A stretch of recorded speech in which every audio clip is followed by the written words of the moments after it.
It's finally here. We have the next collection from M.A.D.Editions, the M.A.D.2. It shares some qualities with the previous M.A.D.1, but this is a more conventional time teller with a time indicated on the dial.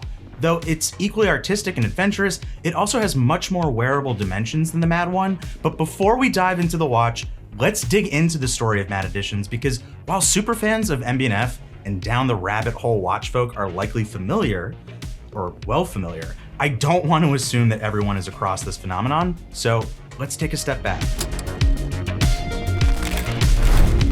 M.A.D.Editions was initially born to offer an olive branch to the brand's loyal suppliers, the Friends, and its loyal clients, the Tribe, and it was launched in a quiet and unpublicized way that, unexpectedly, it just became the talk of the town, because it was delivered during Geneva Watch Days 2021, with the lucky group of individuals allocated the first ever M.A.D.1 Blue, and naturally they're wearing their watches around the city during the festivities.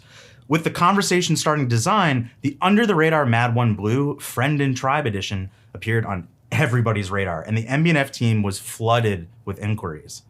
I was definitely very jealous, but it was also my first press junket to Switzerland at the time, so I totally understood that I was not in the running then. But I did express my interest to purchase one were they to do a follow-up for the public, which of course, fortunately, they later did.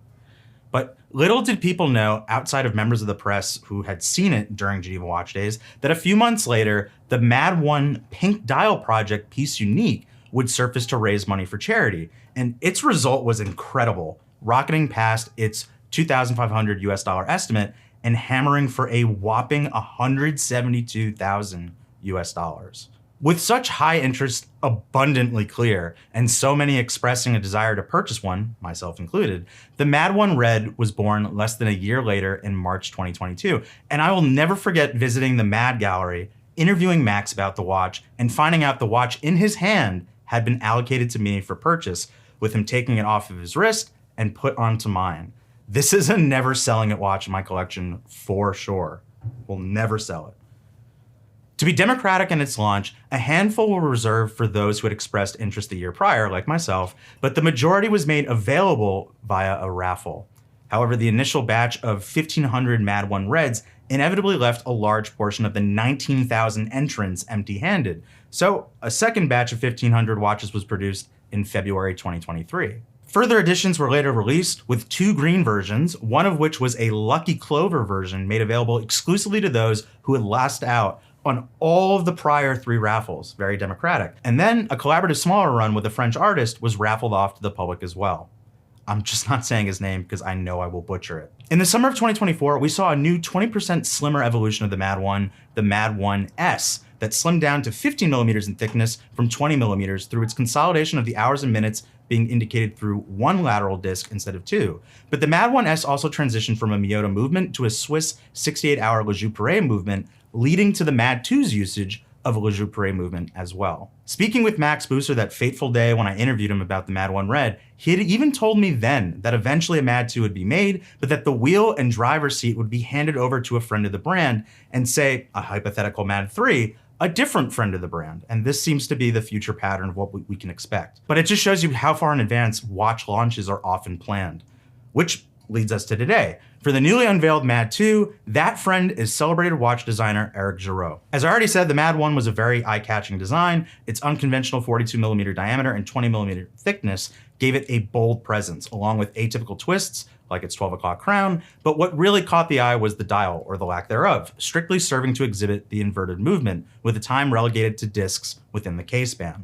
The M.A.D.1S slimmed down some 20%, reducing to a single disc, as at a glance, time telling was never really the point of these watches. They're really just artworks for the wrist. Giroud's M.A.D.2, however, brings back some conventional sensibilities, the time indicated on the dial side, and the watch's dimensions far more wearable, with the stainless steel case 42mm in diameter and 12.3mm thick.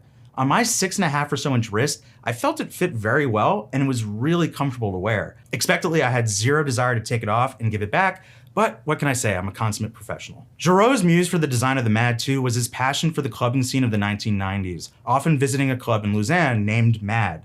Yeah, called M.A.D. It's a really amazing coincidence. Clearly, it was fate for him to design a M.A.D.Editions watch. This explains all the visual cues of the M.A.D.2's design, including a jumping hour and trailing minutes display evocative of turntables, a green dial base decorated to look like a vinyl record, and a winding rotor that mimics the aesthetic of the stroboscopic band seen on the Technics SL1200 turntable. For those concerned that the familiar lume light show of the M.A.D.1 is no more, you'll be glad to know this signature has been maintained. The dial numerals and the dots on the rotor are filled to the brim with lume. Like the M.A.D.1S, the M.A.D.2 has a 64-hour automatic Lejoupre G101 caliber as its base, paired with an MB&F designed bidirectional jumping hour and trailing minutes module. The open-worked rotor allows for a view of the caliber beneath with attractive striping on its bridges. The rotor is signed M.A.D. Edition Eric Giroud, joined by the message, "It's a mad world." It's a nice tie-in.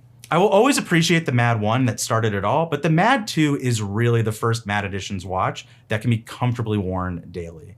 Though it's more conventionally sized and with a more normal time indication, Giroud did a fantastic job, in my opinion, of incorporating artistry and visual distinction befitting of a watch bearing the M.A.D. Editions name while creating something that is a bit more familiar, let's say, in a wear experience. For those who dismiss the M.A.D.1 as a hockey puck people were only interested in because Max Büsser designed it, the M.A.D.2 is far less likely to draw such criticism. I believe this is an excellent execution and hope that, like the M.A.D.1, more iterations are on the way. After all, it's unlikely that all the raffle entrants will walk away with an allocation that they so desperately have their fingers crossed for. And to quote the Hunger Games, if you do enter the raffle, may the odds ever be in your favor.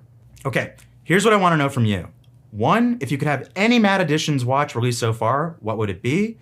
2, let me know your thoughts on this new M.A.D.2, and if you plan on entering the raffle. 3, if you were the next enlisted friend, what would your proposed M.A.D. 3 look like? Let me know in the comments your answers to all these 3 questions in the comments below. The M.A.D. Editions M.A.D.2 public raffle will open on its website, which we'll link in the description, by the end of March, just before Watches and Wonders 2025, and it will be priced no higher than the M.A.D.1, which is really awesome to see, at 2,900 Swiss francs, excluding VAT. As always, thanks for watching, and I really hope you enjoyed this video. Let me know in the comments if you did, and as a big thank you and gesture for us creating this humble video, I would really appreciate if you humbly subscribe to the channel. It would mean the world to us, and once you subscribe, please hit that bell icon as well so you can be notified of all of our latest videos to come. And as always, I'll see you on the next one.